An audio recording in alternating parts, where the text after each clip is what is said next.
Nasib Inge Anugrah usai dicerai Ari Wibowo, terancam tinggal di indekos. Kuasa hukum Inge Anugrah, yakni Petrus Balapationa, mengatakan bahwa kliennya berencana untuk mencari kos setelah cerai dari Ari Wibowo. Petrus Balapationa mengungkapkan Inge Anugrah akan tinggal di kos dekat tempat tinggal Ari Wibowo. Hal ini dilakukan oleh Inge Anugrah demi bisa bertemu anak-anaknya bersama Ari Wibowo setelah cerai. Inge sudah pernah menyatakan kepada saya bahwa setelah putusan perceraian, pindah dari apartemen yang disewa sekarang ini ke rumah dia yang baru. Dia mau tinggal berdekatan di tempat Ari, supaya gampang bertemu anak-anak, terang Petrus Balapationa. Lebih lanjut, Petrus Balapationa berharap agar Ari Wibowo dapat memberikan satu apartemen untuk Inge Anugrah. Hal ini mengingat Ari Wibowo yang diketahui memiliki 3 apartemen hingga rumah mewah.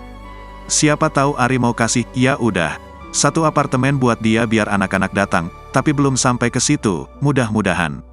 Iya, kalau dia, Ari, mau kasih. Karena ada 3 apartemen, lalu dia punya rumah mewah 1, jelas Petrus Balapationa. Inge Anugrah merelakan hak asuh anaknya jatuh pada Ari Wibowo setelah cerai. Perceraian antara aktor Ari Wibowo dan Inge Anugrah dipastikan bakal berpengaruh terhadap kedua anak mereka. Sebelum proses perceraian rampung, rupanya Ari Wibowo dan Inge sudah membahas soal hak asuh anak.